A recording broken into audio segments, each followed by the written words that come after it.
अरे आपको जगह नहीं है? जगह नहीं है तो आ जाओ इधर, आ जाओ मेरे पास, आ जाओ, आ जाओ, आ जाओ इधर। आइए बहन जी, आइए, मैं जगह दिलवाता हूँ, आ जाओ। अरे हाँ तो अंदर बैठने तो दो इनको। चलो उधर आ जाओ, बैठ जाओ उधर, बैठिए। नहीं छुट्टी आप नहीं, आप ऊपर चलो, चल भाई उधर उस साइड में चल।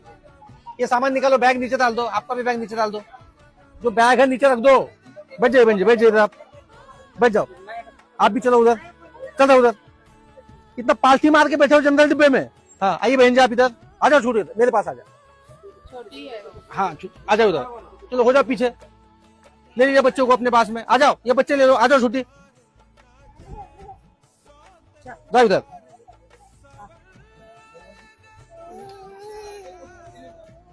हो गया, जाइए आप ऊपर जाइए, इधर जाइए ऊपर, ये खाली है।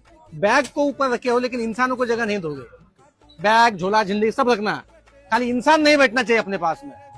ठीक बात बोल रहा है।